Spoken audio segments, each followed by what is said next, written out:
Yes, once again, I've decided I need to finish the Agora trilogy. The trilogy! I need to finish it. By popular demand. I can clearly see I've started some other projects. I can see which ones are sticking and which ones are not so much. Obviously Agora is a keeper. It's what brought everyone to the dance in the first place. What made me start reading bullshit. So I gotta finish this. Oh, it's time. I got some other ideas too. I always do. I want to do an Edgar Casey thing next. Maybe we can learn about Atlantis. But after that, I want to go back to the Missing 411 related books. We'll get to all of it. I want to double down on the audiobooks now.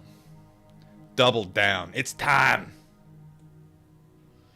So let everyone out there know what the fuck is happening. One person watching me. If you're out there, say whoop whoop.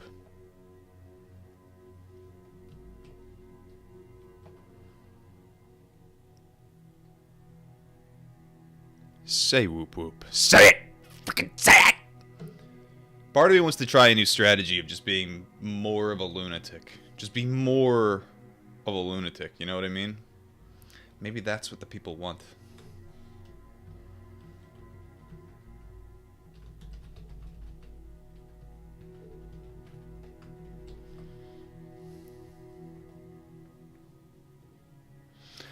So here we are for Agora 3, The Law of Karma, by Robert Svoboda.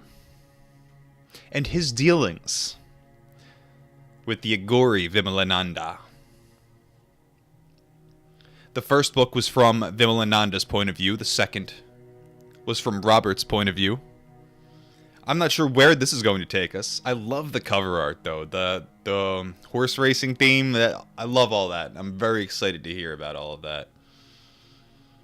This image you see on screen now of the cover it's clearly an AI upscale, and it's triggering the crap out of me. I've never seen this image in, like, high def. Now that I'm looking at it, I'm pretty sure this is not what it's supposed to look like, because everything looks like smeared oil paint. Pretty sure that's not what it actually looked like. Pretty sure this was just a crappy photograph. What do I know?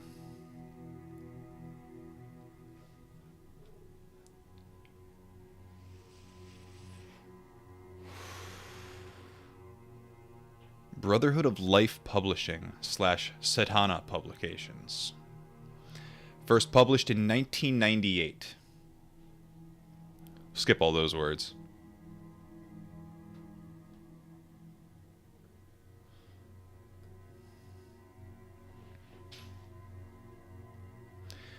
Acknowledgments. I appreciate all the advice, intentional and inadvertent, that I received from everyone who read this manuscript in its various stages of completion, including Pamela Baronoff, Hart de Faux, I have no idea how to say that, F-O-U-W, Faux, I'm going with Faux here, Hart de Faux, Gulrukh Irani, that one seems a little easier than the previous name, Margaret Mahan, Roshni Pandey, John Pilskog, Linda Raby, Dr. Fred Smith, Bill Vincent, and Claudia Welch. I thank the machines, including especially my computer, that have made it so easy for me to rewrite this work so many times.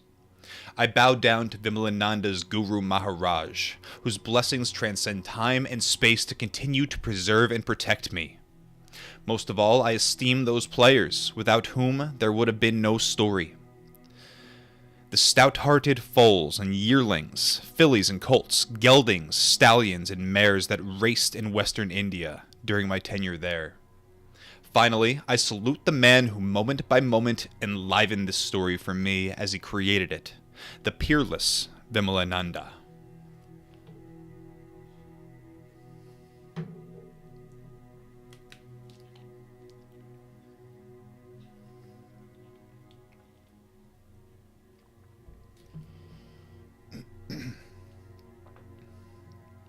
Introduction.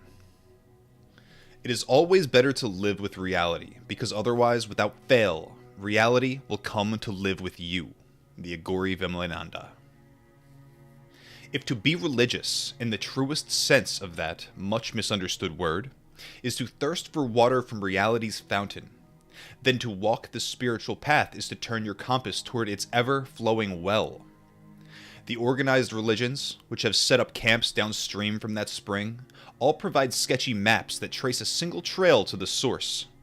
The one map illuminating all the tracks leading spiritwards through the diverse terrains of existence is accessible only through the world's sole dogma-free spiritual trekking agency, Agora. Agora, which literally means unagitated, teaches agories, its practitioners, to focus and intensify their craving for reality until they learn how to transcend all that galls the agora in life.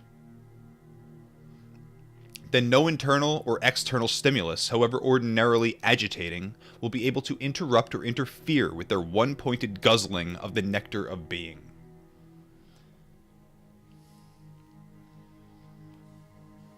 So sometimes it's understood that the agory, through their many methods, eating flesh, skulls, walking around naked, covered in ash in the cemetery, that the shock of all of these things will just break you through to, as almost as a defense mechanism from your mind, to break you through to singularity, to almost disassociate from the ego entirely.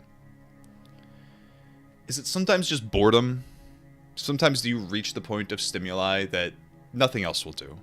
And it takes a while to realize that. Sometimes it kills people to realize that. But then maybe you can just bask in the glow of God at that point, if you know what you're doing.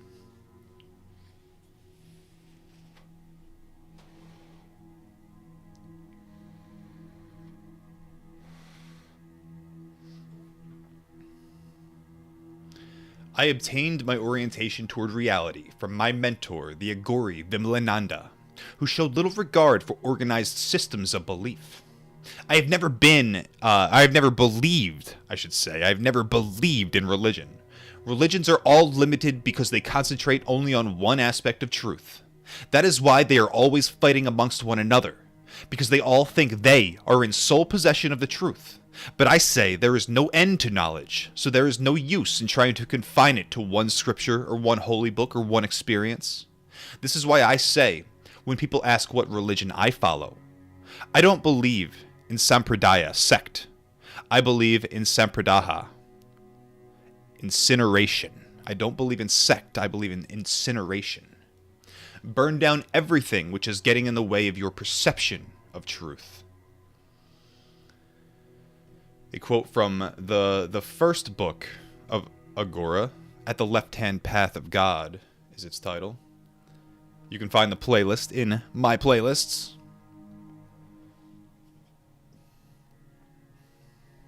Agories who do their damnedest to stand up to reality without having to lean on any reassuring doctrine or creed, strive always to do exactly what must be done at the moment when it becomes necessary.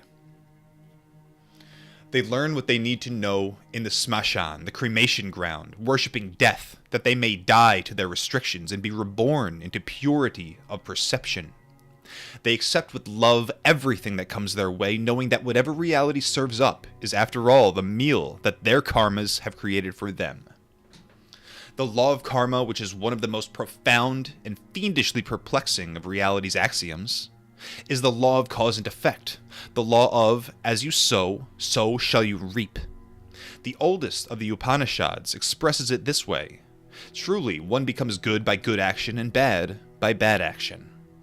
This law is better known to most of us as Newton's third law of motion. For every action there is an equal and opposite reaction. The mandate of this succinctly complex law regulates the potentially limitless implications of every small act performed by every actor within the manifested universe, meteor and microorganism alike. Everyone lives within the precincts of the ubiquitous law of karma, whether or not they accept its reality. Ignorance of this law is no defense in the court of cause and effect. As Lord Krishna declared in the Srimad Bhagavata, karma is the guru, nay, it is the Supreme Lord. So I do have a commentary of the Srimad Bhagavatam, which I'm assuming is the same thing as the Srimad Bhagavata here. I have a commentary by Prabhupada, the founder of the Hare Krishna movement. Never even got around to it because I have to read his Bhagavad Gita as it is first. His translation and commentary.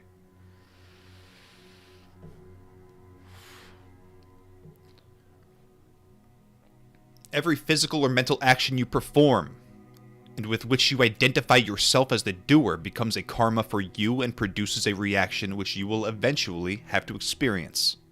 Like everyone else, agory or atheist, you consume at each moment of your life that portion of your karmic grain that is finally matured. Likewise, each of your self-identified actions or reactions today shapes your future by seeding it yet further reactions. Every individual being is a karmic slate of coming attractions and repulsions. Though we all physically share the same Earth space and Earth time, our individual causative schemata create for us individual universes of experience. There are as many universes as there are beings, each locating the environment, war, peace, wealth, or penury, misery, or ecstasy, that each assortment of karmas requires.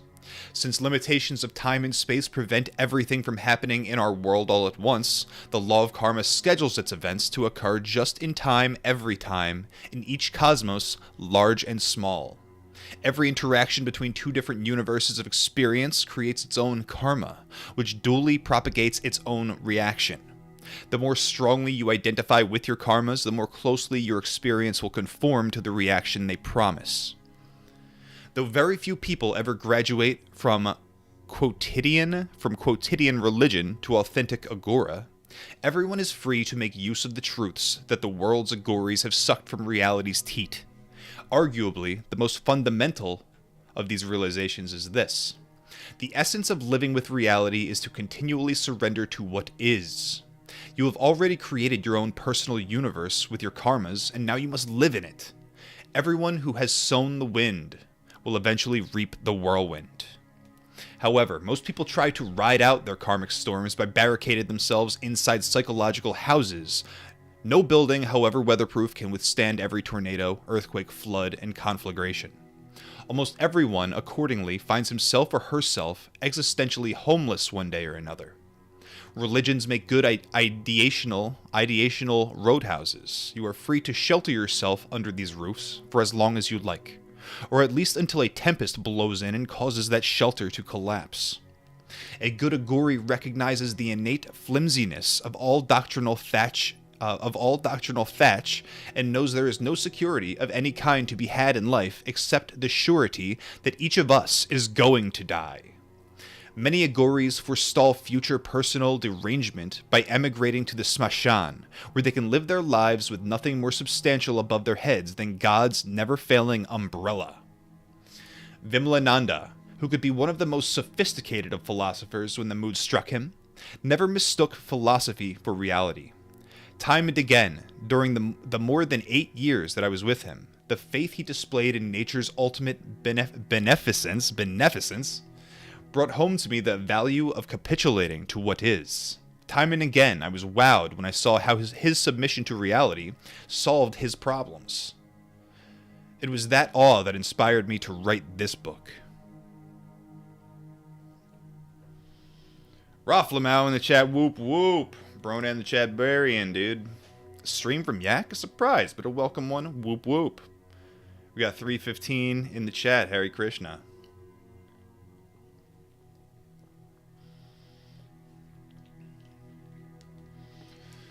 Bronan, there been some streams, no doubt. No doubt. Check out the Christmas one if you haven't, man. Talk about Gnosticism, talk about the Nativity. Talk about things. Jesus.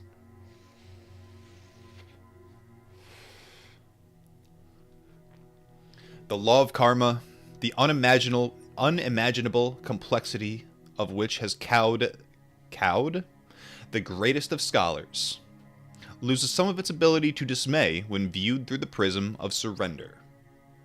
If having decided to surrender, you are willing to keep surrendering, then you surrender some more. You will simplify your personal choreography to the more manageable, if still convoluted, process of resolving how, when, and what to yield. But though this simplification, properly applied, makes karma easier to work through, it in no way neutralizes the law of karma's power to mystify and consternate. Nor does it render karma's logic any more linear, as the Mughal Emperor Akbar discovered in the following possible apocryphal tale. Whatever God does is for the best.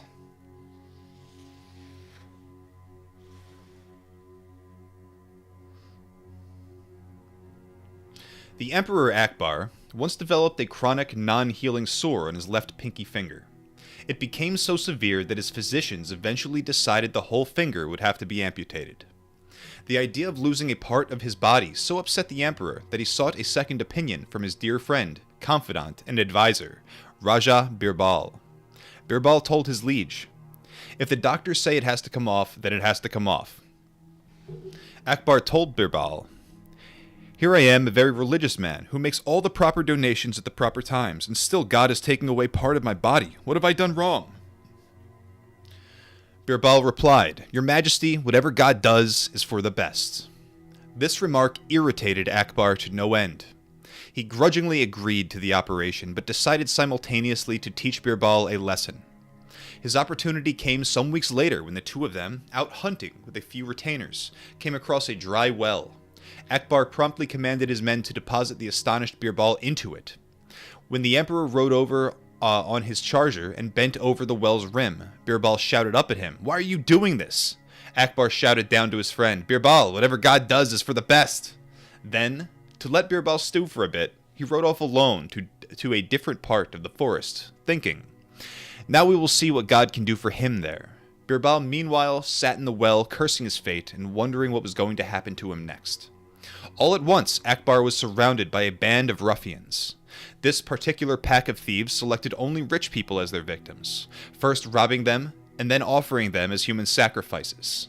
The highwaymen accordingly stripped Akbar of all his clothes and jewelry, and the bandit chief told him, "Prepare yourself for death." Seeing his end approaching, Akbar began to feel Birbal's absence severely, for Birbal had always been able to extract the emperor from otherwise hopeless situations. The gang leader, meanwhile, busily inspected Akbar, as he did all his prospective victims, to make sure that they carried no untoward signs. When he got down to Akbar's missing pinky, he shouted in dismay, "Egad! You are not whole, you are not fit to be offered to my goddess."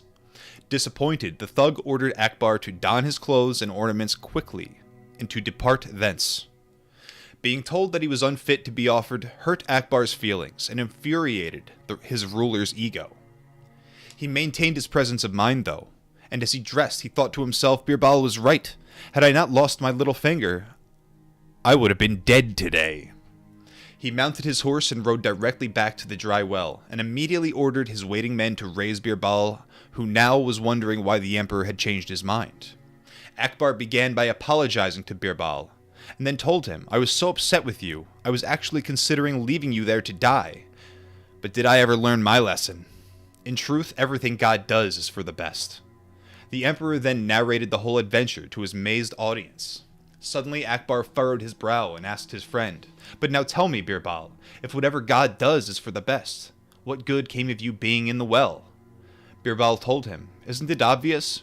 Refuge of the world?" Refuge of the world is something that Emperor Akbar used to be called. It was a title of his, sometimes seen as heretical, even. "Isn't it obvious, refuge of the world? If I had not been in the well, I would have been captured with you, and after the bandit had rejected you, I would have been next in line for sacrifice.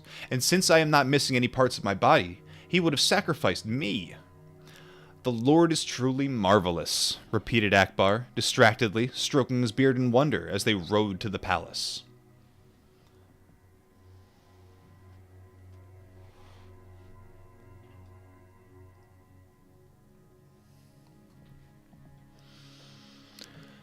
Lessons in Simplicity. James G in the chat, whoop whoop.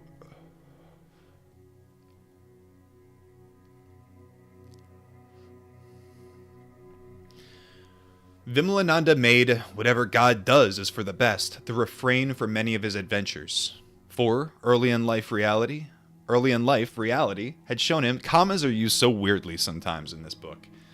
Like, commas are foregone in some places just to put them in other places when it'd be easier to read the other way around sometimes. Whatever. For early in life reality had shown him, as it had shown to Akbar and Birbal, how wise it is to cooperate with the universal flow. Vimalananda rarely tried to force his will on the world. When he did, he usually lived to regret it. He openly declared his failings as warnings to others, and openly identified in others similar foibles when he felt that such pinpointing could teach valuable lessons. For the teaching of lessons was one of his great interests in life. So concerned was he that his listeners not misinterpret his message that he often pared his expressions down to their least common denominators. He often observed that unnecessary detail enmeshes people in maya. The mind loves to yearn. In fact, the Sanskrit word for mind is manas, that which measures or compares, and the power by which manas measures is maya. In his opinion, when you try too hard to pin down a thing's detail, all you end up pinning down is its shadow, the illusion that is its maya.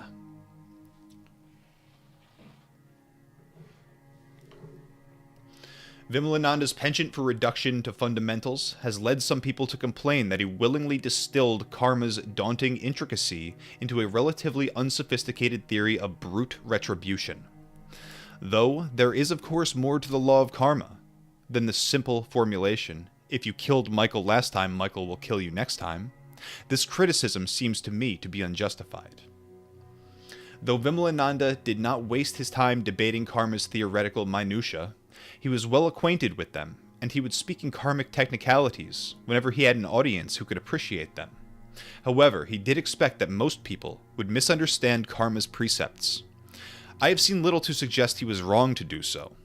The sad truth is that today the poor law of karma, which has long been center stage in India's theater of thought, has reached its conceptual nadir in the world of post-industrial civilization. We of the late 20th century have mutated it into a mammoth fad, a causative catchword, a universal excuse. Modern people speak glibly of those with whom they have karma, and of it being their karma to get this promotion or buy that new trinket. Our philosophical carpetbaggers have even pressed it into the service of California used car dealer propaganda.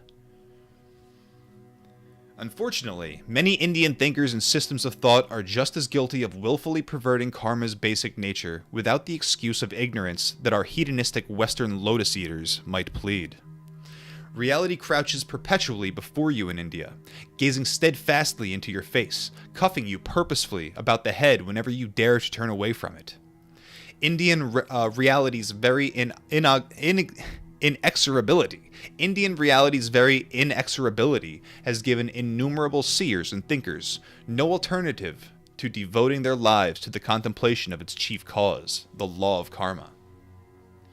Indian thinkers began in early antiquity to develop and test sophisticated hypotheses of karma. Inspired by the revelations that India's rishis, seers, gathered with their inner sight as they performed intense sadhanas, spiritual practices. While certain of these ancient philosophies are still vigorous, others have lost their vitality and have been mummified into systems or fossilized into dogmas by heavy thinking hair splitters. Some Indian texts even apply shameless, self-congratulatory sophistry to prove, quote-unquote, the validity of their competing versions of the law of karma, with one-size-fits-all explanations.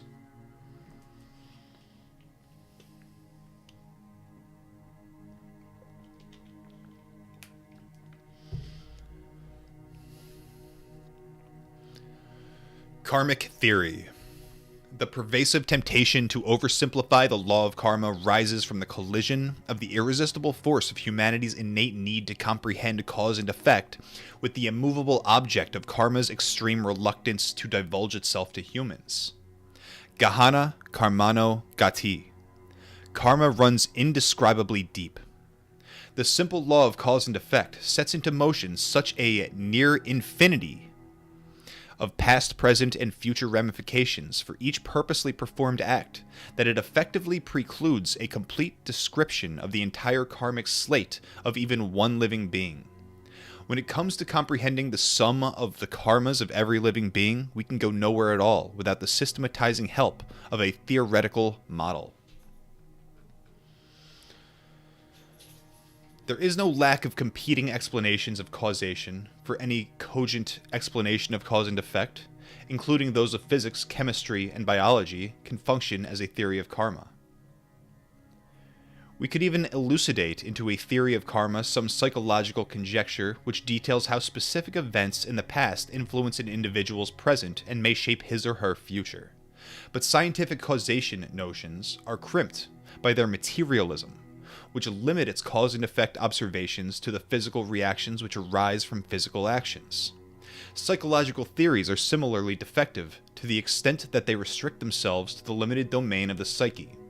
A truly efficacious model of karma represents a system of causation relative to all conceivable states of existence, to anything that can be named.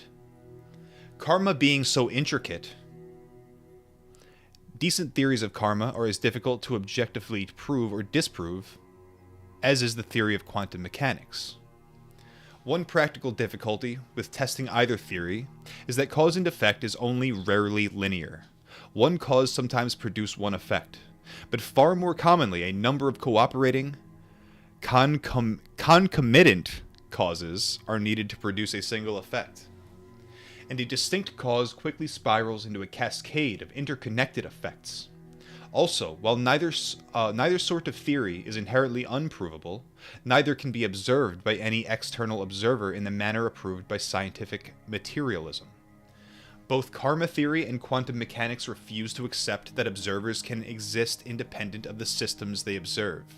Spiritual science goes so far as to take the observer's own internal universe and its states as its experimental field. For it is within that field that karma is produced and stored.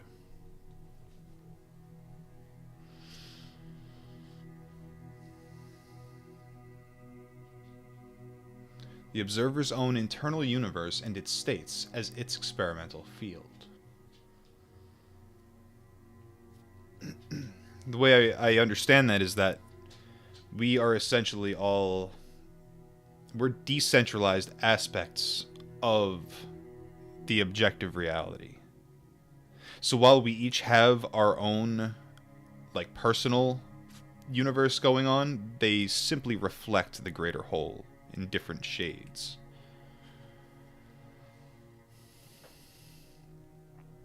Fortunately, it is not my task to attempt to prove or disprove anything other than my mentor, the Agory Vimalananda, possessed his own unique vision of the law of karma, which he tried at all times to remain aware of and act in accordance with. Though many of his favorite spiritual processes are preached by certain recognized lineages of Agoris, Vimalananda refused to denominate himself. Instead, he shopped the metaphysical mall, donning and doffing assumptions until he found one that resonated with his experience, which he would then wear so long as it continued to fit. Over time, he tailored for himself the philosophical garment which he wore while I knew him, apparel which was basically tantric in design. This makes the darshana, philosophical vision that underlies Tantra,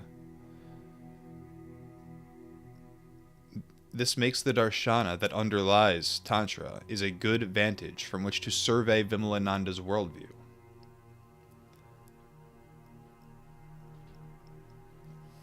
Strange sentence. I feel like it wasn't edited right.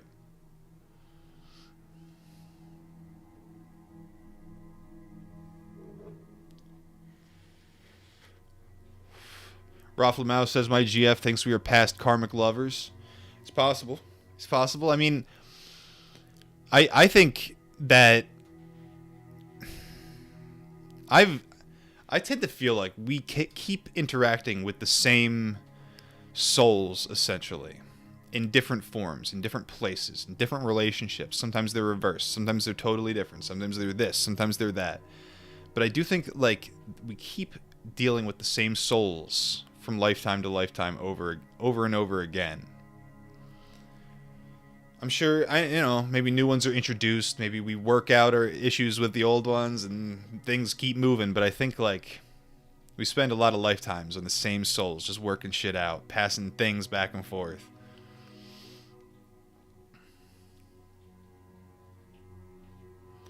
I've honestly known a lot of women where it was like, wow, I feel like I know you. Like, I've only just looked at you, but I know you. I feel like there's a lot of that.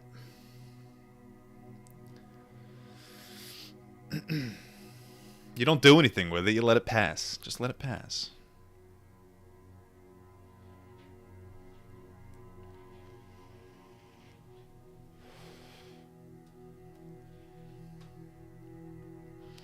Bronan in the chat says, sometimes I've met people where I get this uplink feeling in my chest, for lack of a better phrase. Yeah. I've like looked at women just like in passing, like at work, just dealing with people that I would never see again. And we look at each other and it clicks. We both look at each other and it's like we've known each other forever. And the conversation never happens. It never goes anywhere. It doesn't need to. But I do think that's what's going on, is that I'm in this dance with people. And some lives I've spent dancing my whole life with them. And other ones, they just pass by. And it's just a moment.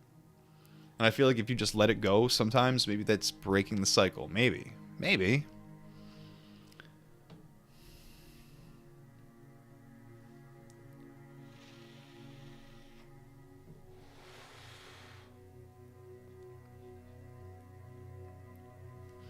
Tantra. Among the beliefs that Vimalananda shared with Orthodox Tantrics are that the one reality creates, underlies, and weaves together the multiplicity of matter. The word Tantra derives from a root meaning, to weave. That the oneness of reality is clearly perceived only when all the many varieties of personal obstructions have been removed.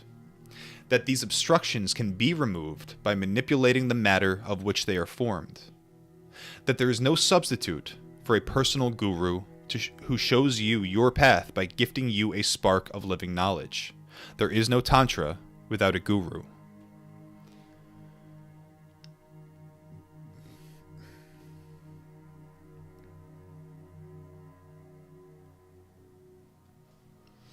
Bronan says, maybe not break the cycle, but you might not experience it again in this life. Yeah, maybe that's the goal, is just to let it get weaker. Go back to stillness. Those fiery feelings, whatever they are, they can come in many forms. Just let it die down over time, over many lives.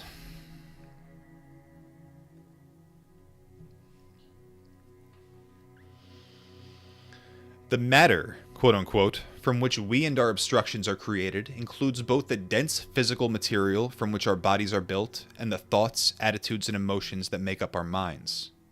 Tantric practice is karmic engineering within this field of name and form, orchestration of substance and action into result. First, you direct new causes against previous effects to nullify adverse influences on your awareness. Then you unleash yet further actions to negate the influence of the nullifying actions. While all Tantras, Buddhist, Jain, or Veda inspired, like most Hindus, Vimalananda hated the word Hindu, play current karmas against pre-existing karmas, the various Tantric systems disagree over the question of how cause and effect mutually relate.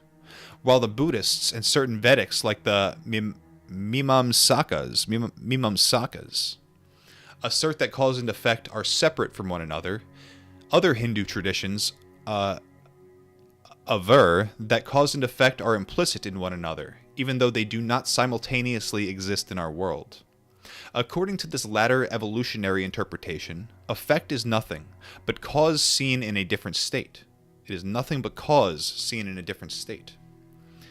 A seed causes the effect of a tree, which produces seed that produces more trees. The totality of tree is a sum of all its states, all of which are equally real. Vimalananda espoused the second category of karmic theory, which is known in Sanskrit as Satkarya Vada. He expressed the essence of Satkarya Vada as cause is effect concealed and effect is cause revealed. Satkarya Vada has two variants. The Sankhya school sees occurrences in the world as actual transformations, parinama, while the school of Shankaracharya and his version of Advaita Vedanta, there are 5 major forms of Advaita Vedanta, sees worldly activity as nothing more than the appearance of transformation, vivarta. Nothing more than the appearance of transformation. Sankhya is the philosophical foundation of much of Ayurveda, Indian medicine, and Jyotish, Indian astrology, and of most Puranas, compendia of spiritual tradition, and Tantras. Vimalananda followed Sankhya in asserting that the world of duality in which karma exists is as real as the condition of absolute non-duality, which is the ultimate reality of the universe, and that each is implicit in the other, all in one, one in all.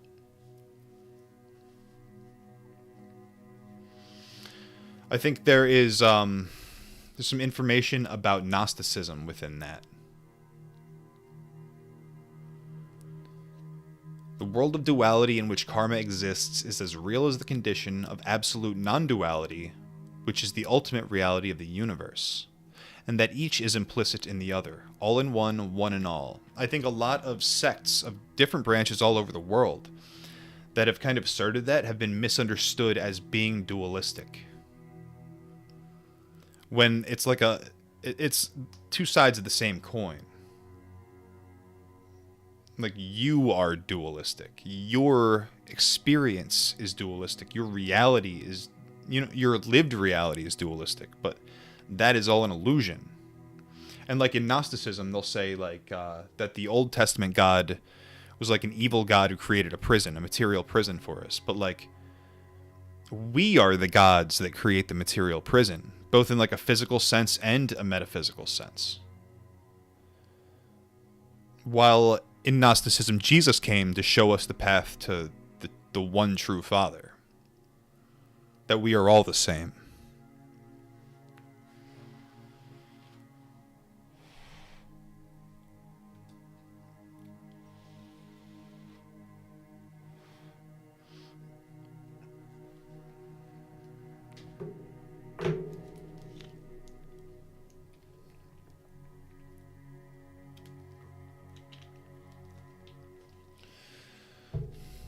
Sankhya.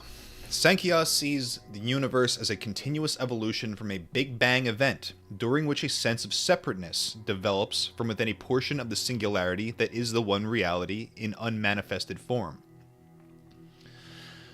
That portion of the one which sees itself as separate is known as Prakriti, nature, and the remainder, which remembers that all is one, is referred to as Purusha. The law of karma comes into effect at the instant Prakriti separates from Purusha, the first act from which all other acts develop. It is an act motivated, it is said, by a spontaneously arising desire within Purusha to produce individuals who might perceive and know it. I think this can be taken a few ways. I think in the way that God in the Bible made people that he may know them, they may love him, and he may love them. I think that can be seen here, but also in God creating a mate for Adam, in taking one of his ribs and turning it into another being. Now this nature element, the Prakriti, nature, generally is seen as female compared to the absolute, which is male. So you see the man and the woman in that. Yeah. An act motivated, it is said, by a spontaneously arising desire within Purusha to produce individuals who might perceive and know it. So just as that could be said about God, it can also be said about Adam wanting a mate, asking God for a mate. So each atom of the cosmos contains within it a fragment of that singular consciousness who desired to experience. So I think that is much like the rib of Adam, or much like we are made in the image of God.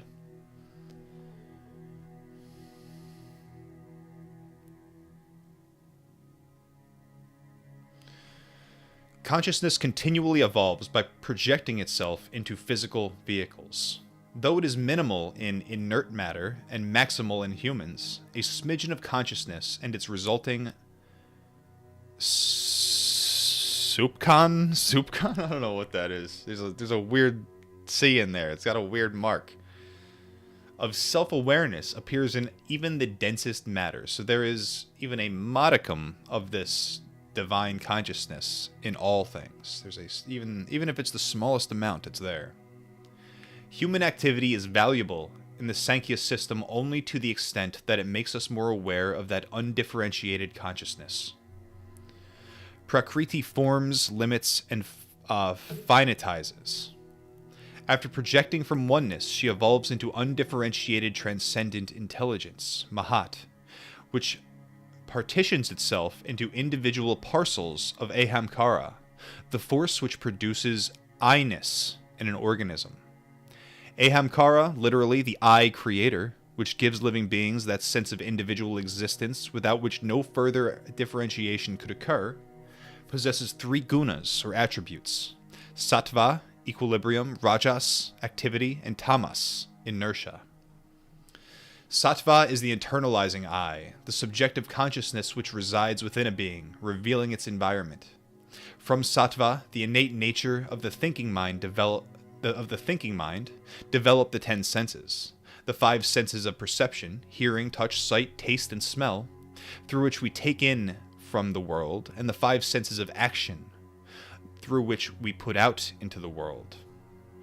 Speech, which represents all forms of communication; hands, creative action; feet, locomotion; genitals, reproduction; and anus, elimination.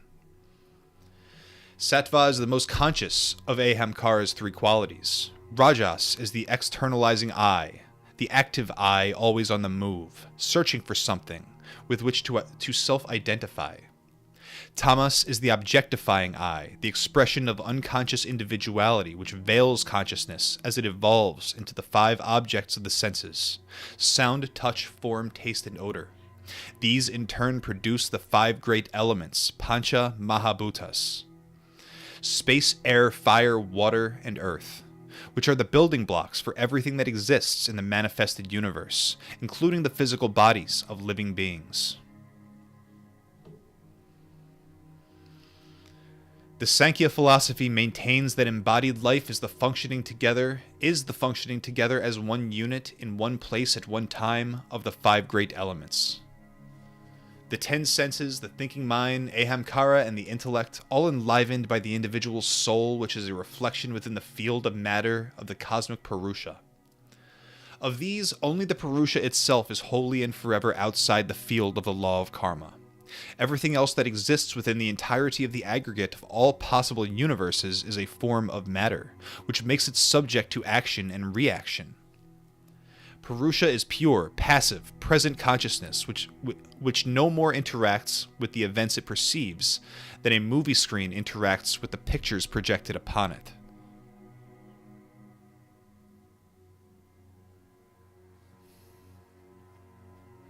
All forms of action, including all mental functions, are orchestrations of matter within the closed cause and effect system that is the Prakriti field. All secondary distinctions, male, female, body, mind, rationality, intuition, are significant only within Prakriti and have not the least effect on Purusha consciousness itself. Sankhya is in a sense a species of materialist philosophy, in that it teaches that even the most inconsiderable thought is as material as the doornail, and that all thinking, however hasty and offhand, is action, which must create reaction. Even awareness itself is a karma-producing activity, when your aham karma, the force which self-identifies, identifies with it. Inaccurate perceptions encourage tighter bondage. Proper perception promotes freedom. As Ahamkara solidifies your individual identity, it also solidifies your attachments to your previous karmas and your current actions. All the actions you have performed and with which your ego self-identified act as seeds for karmic reactions, each of which will take its own time to mature and bear fruit. Ahamkara plants its seeds in the ethereal nursery known as the Karana Sharira, causal body. The karmic seeds which have collected in the causal body lie quiescent until it is time for them to sprout. Once they sprout, their course becomes predestined. As they mature, they produce fruit, which filters down into your sukshma sharira, astral body. Each karma induces your astral body, which is composed of your conscious, subconscious, and unconscious minds, to induce your sthula sharira, physical body, to put yourself into a proper place in time to enjoy the pleasant or unpleasant results of your past actions. In general, then, your physical body reflects the effects of your past actions, while your astral body mirrors your present-day existence. Your causal body is your future. It determines how and where you will continue your evolution.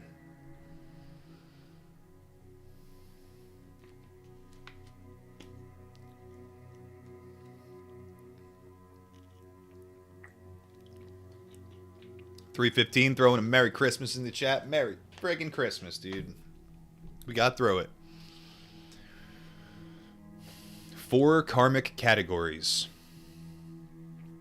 Although the cause and effect relationship is essentially an indivisible whole, we can, for easier comprehension, partition it into 4 categories. Sanchita, Prarabdha,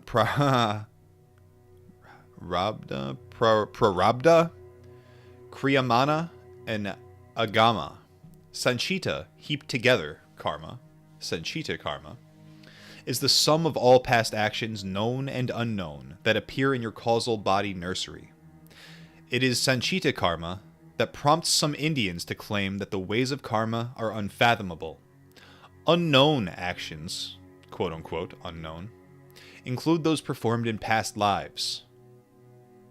Prarabdha, set in motion karma, is the portion of Sanchita karma which is ready to be experienced by an individual during his lifetime. The fruits which have ripened and are ready to be consumed. Sanchita and Prarabdha karmas are in a sense destined or fated as the product of past actions that have matured. However, they are truly inevitable only to the extent that they are not modified by Kriyamana, being made karma, or Agami, coming or arriving karma. Agami karma is our capacity to envision future actions, while Kriyamana karma is what we do at any moment with our capacity to will and to create. You cannot destroy your past, but neither need you permit your past to manipulate you like a puppet, since you can alter your future by acting in your present. Kriyamana karma can also include Agami karma, and Kriyamana karma and Agami karma can together be termed Vartamana, current or living karma. Each of these types can be Arabdha, begun or undertaken, or Anarabdha, not commenced, dormant. A famous agricultural analogy to the system of karmic classification equates karma with rice. This makes Sanchita karma the already grown rice that has been harvested and stored in the granary. Prarabdha karma is the small portion of that stored rice that has been removed from storage, husked, and readied for cooking and eating. Kriyamana karma is the rice that is now being planted in the field to produce a future crop. 3 karmic intensities. Though some texts use the Sanskrit words karma and daiva, fate, interchangeably, fate and karma are not synonymous. The human condition always arises from the dynamic coalition of fate and free will, not by either on its own. No one is ruled only by fate, as some Indians insist, and no one's life is wholly malleable by free will, as some New Agers claim. How much agama and kriyamana effort you will need to modify your fate will depend on how intense is the prarabdha karma in that area of your life, and to a reduced extent in the lives of all those other beings with whom you share collective karma. Your family, extended family, friends, neighbors, fellow country persons, nation, and planet. Tradition distinguishes 3 degrees of intensity in prarabdha karma. These may apply to one, many, or all areas of your life. Dridha. I'm just going to say this a bunch of times. First one is Dridha. Second one is Dridha Adridha. Third is Adridha. Dridha means fixed. It's fixed karmas. Dridha karmas are so intense that they are non-changeable. They create those seemingly fated events, pleasurable and painful, that either occur despite all our efforts to avoid them or fail to take place despite all our efforts to create them. The good or bad results produced by Dridha Adridha, fixed unfixed karmas, can be changed by anyone who is willing to apply the concentrated creative will needed to change them. In the absence of any sustained effort, their predicted results will appear.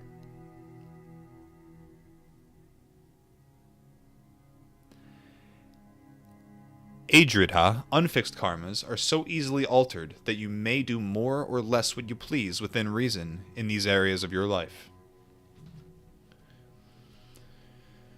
This current life of yours is fundamentally a swim across the river of your prarabdha karma. If your prarabdha current is Dridha, it is likely to overpower you and sweep you away, even if you were a strong swimmer. If you and your current are of roughly equal strength, you will face a Dridha Adridha situation, and will probably make it across your river if you swim like the devil. When the current is weak and your karmas are Adridha, and you are unlikely to be imperiled, even if you swim poorly. Free will operates here as elsewhere with each of your decisions. Where and when to enter the river, how fast to set your pace, what stroke to use, each act of free will adds to your eventual fate. If you use up your free will early on, if you exhaust yourself just because you reach the rapids, you may find that you have nothing remaining at that crucial moment when you need your reserves to try to cheat, quote-unquote, your fate. In the world of finance, non-callable investments pay back their principal, and fixed-term debt instruments require repayment at term only, not before. Until you invest, your money is as fluid and free as your will, but at the moment you invest, you lock yourself into a result that has become fated. Banks may fail, technologies may innovate, interest rates may skyrocket. Markets may crash, but your eventual payoff or payment is locked in. The result is now effectively destined, unless you can use your free will to do something with these investments or loans during their terms. You will alter your fiscal destiny if you can sell your investments or create derivatives from them, or if you can pay off your higher interest loan with one bearing a lower rate of interest. Whether or not you will be able to make such alterations will depend on the inherent value of the investment or debt, prevailing market and general economic conditions and related factors. How possible or impossible it is for you to make such changes, i.e. how fixed or unfixed your monetary destiny is an expression of the degree of karmic intensity in your life in the pecuniary sphere. Pecuniary sphere? The hell does that mean? Anyway. Similar degrees of karmic intensity apply to every realm of your existence. Adridha health karmas, for instance, produce diseases which run their course and disappear on their own, unless you use your free will to do things to reinforce them. Dridha Adridha health karmas may produce chronic illnesses which can usually be controlled with the help of intensive therapies, but will continue to worsen if neglected. Dridha karmas are in the health realm tend to produce conditions which refuse to respond even to the most heroic treatments. Probably the most important of the karmic intensity factors is self-awareness, the force that allows you to self-identify with your actions. The more you are self-aware, the more effectively individual you can be. Humans who appear to possess more self-awareness than do most other life forms are better able to self-identify with their actions, consciously, intently, and passionately. This allows us to sow and reap more than other sentient beings.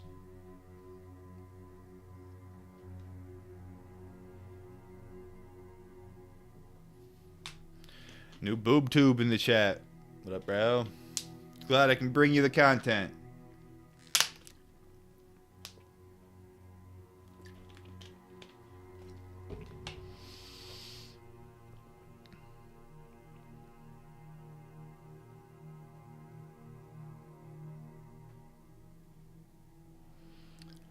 At some point, Buzz tipped some money.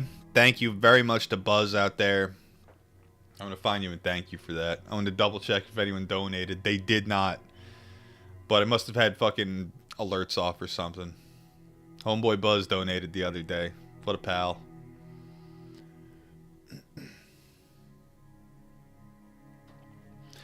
Reincarnation. The karmas that you perform in dizzying number... Let me just mention, by the way. It says mention. Up above me, you can see that link. That's the link to donate to me. If you like my content and want me to actually finish shit I start. Also below me in the links. Below me. Down there in the description. The link to donate to me. I'll keep an eye out. Even if my alerts aren't on right now. The karmas that you perform in dizzying number. Think of all the things you accomplish in the space of an hour. Grow and mature at different rates. So the karmas you perform grow and mature at different rates, making one lifetime insufficient for you to experience all their effects, unless you happen to be immortal. Karmic theory therefore proposes that beings die and are again reborn, reincarnated, to continue working out pending reactions. What transmigrates, of course, is Prakriti, and the principles which devolve from her. Purusha, who is eternally free, is never bound to or released from a body. Purusha's sole pastime is to silently observe as the massive karmas that you have accumulated in your causal body steers you from life to life, permitting you to re-interact with those who helped you to create the karmic bed in which you lie. Each time you are ready to be reborn, your, I hate this word, prarabdha karmas forge for you a mind and body and a milieu in which they will live. Your progress in each life is fertilized and watered by the karmic reactions that support you, and is interfered with by karmas that act against your interests. Finally, your terminating karmas catch up with you and kill you. The thought you think at the moment of death, a thought which will reflect either the force of the strongest karmas you performed during that lifetime, or your state of mind as you lie dying, or the force of your habits, or whatever reaction has just matured to join your karmic queue, sets you up for your next birth.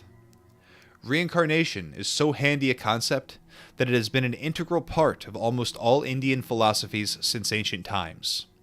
Implied in the Vedas themselves, its earliest clear formulations appear in the Brihadaranyaka, Chandogya, and Svetasvatara Upanishads. By the time of the Bhagavad Gita, reincarnation has become one of Indian thought's central concepts. The stories in the Jataka tales, for example, are Gautama Buddha's experiences in previous existences, which he used to teach his disciples. Reincarnation was used in Ayurveda to explain incurable diseases, congenital deficiencies, and other inborn physical, economic, and social handicaps. Ayurveda generally tried to put a positive spin on the experience by advising sufferers, advices karma, it puts in parentheses here, to be of good cheer and use their free will to try to improve their health now, in expectation of an improved physique next time around. Ancient India's hegemonistic priests used the same doctrine of karma as a negative model to try to keep the majority of the common people in subordinate social positions. The priests advised the peasants that their future living conditions would improve if they would avoid rocking the karmic boat in the present, and promised the lower castes a happier future for them if they would pay priests to perform purifying rituals on their behalf. Venal priests and their willingness to sell karmic indulgences were one reason that Vimalananda hated organized religion. Another reason was their tendency to confuse karma with sin. While sin is a violation of the rules of your society, religion, or affinity group, karma is an innate property of the universe. If your religion enjoins you to, say, slaughter an infidel, then failing to do so will be a karma. A refuse to act is also an action. So it says, then failing to do so will be a karma that may be a sin. By doing so, you are likely to escape sin and will gain some good karma for living up to your cultural responsibilities. But you will also incur the probably bad karma involved in taking a life. The Vedas and Tantras, which teach that black magic is dangerous, unwise, and productive of evil karma, also indicate that you may resort to it when you find yourself in that condition of extremity, when it alone may save you or those who depend on you. Your distress will not exempt you from the karma involved, but it will at least ensure that you performed it for a worthy cause.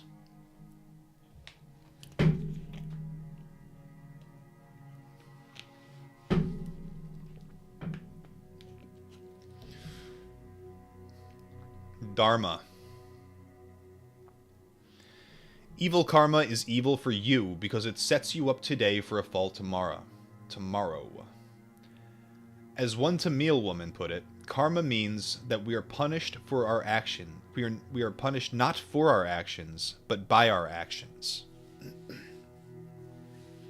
A predator in one birth needs to return as prey to earn both the points of view needed to round out the whole experience.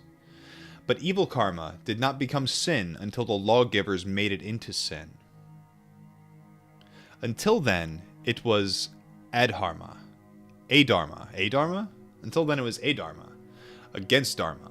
A state which encompasses all acts that impede or pervert the current of your existence.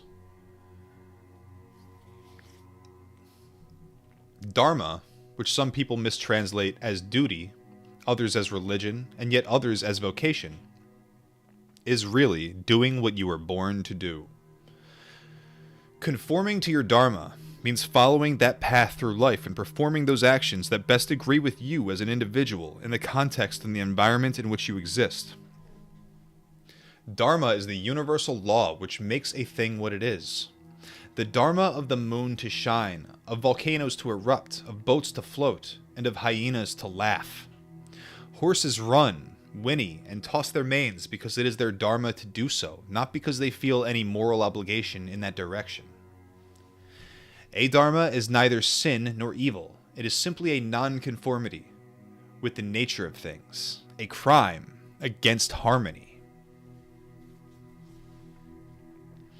Plants, animals, minerals, and the things constructed for them possess unambiguous dharmas to the extent that they exist independent of human society. Human dharma is more equivocal.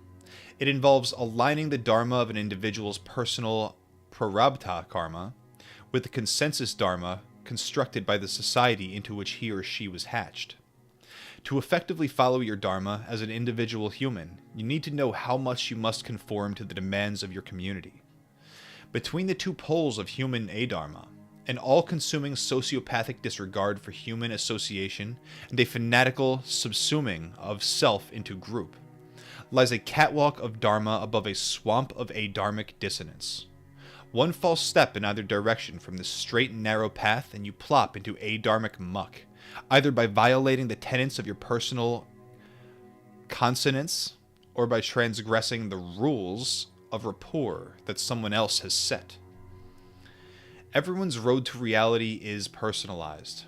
For one person's dharma is another person's adharma. Dharma precedes karma. For actions which conform to your dharma are likely to give you good reactions, as actions which disagree with your dharma are likely to yield disagreeable results. Humans are social animals. Most people find their paths to dharma within the context of a society. However, there are a few whose dharma it is to live apart. The dharma of such renunciates is to be dead to the world. Any renunciate who gets involved in politics, some do in India, thus commits a crime against dharma. While it is against almost everyone's dharma to live in the smashan, agoris find it agreeable to do so, because it is their dharma to live there. A good agory is always fanatically intent on trying to act in harmony with his personal dharma. The concept of natural, quote-unquote, dharma prevailed in India until the day the lawgivers decided to equate dharma with religion. Dharma now shifted from an innate nature, knowable by the introspective, to an external, moralistic, socialized construct maintained by lawgivers. The early lawgivers were probably looking to simplify life for their outer directed flock by creating rules of Dharma to follow. For it is impractical for most individuals to know cause and effect in detail. But these rules deteriorated into dogma, and sin came to be defined as violations of these rules. The Manusmriti, a famous Dharma Sastra, treatise on Dharma in its incarnation as Hindu religious law, speaks of karma, but focuses on sin when it assumes rebirth to be necessary to complete the results of many actions. The text, which sees reincarnation as an action's first and most important karmic consequence, also advises the prompt performance of penance in hope of modifying the results of these sins. It details several sorts of rebirths, expected for specific crimes or states of being, according to 5 different karmic payback systems, and a number of miscellaneous rules. Thieves are, for example, reborn as a variety of animals, and those who fail in their specific caste duties descend into the wombs of the hungry ghosts, pretas. Theft from a brahmana, a member of the priestly caste, is punishable by many years in terrible hells, after which the opportunity to take a degraded incarnation will finally arise. The ungrateful wife returns as a jackal. There is no mention of any punishment for a husband's lack of gratitude.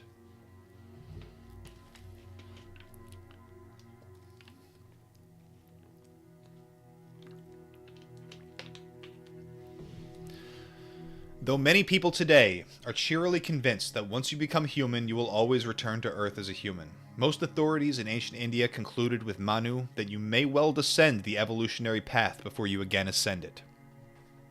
The Buddha himself offered this discouraging analogy. A blind turtle who lives at the bottom of a vast ocean surfaces only once each century.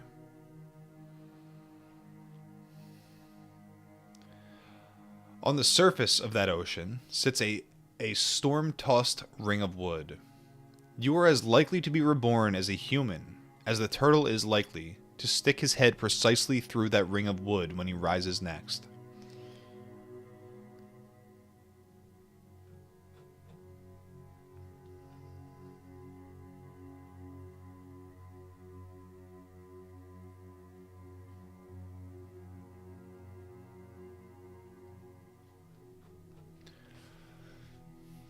Karma's mechanism. Where am I here? I gotta wrap this up soon.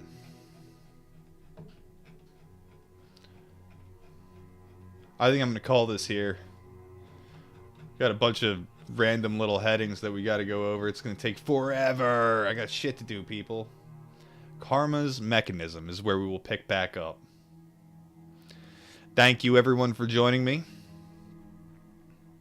Gotta find that buzz. Gotta thank that guy. Did I abandon the Sekhmet reading? Bill asks in the chat. I wouldn't say abandoned. I wouldn't say that at all. But there's definitely more enthusiasm for Agora and the missing 411 stuff, definitely. And like I said, I want to read Edgar Casey's accounts of Atlantis. Got a whole book of that I want to do. So there's just so much I want to do, and I got very little time. Really, I just want to figure out what the hell makes me the most happy and keep doing that. So, I don't know. Start sending me money and maybe I'll read whatever you want at that point. I'll read shit that I have no interest in reading whatsoever if you pay me to do it. There's an email in the description below. There's an email. What up, Mosley? Thanks, guys. I'll catch you on the flip side. Happy New Year, everybody. If I don't see ya. Happy New Year! Thank you, Abel. Thank you.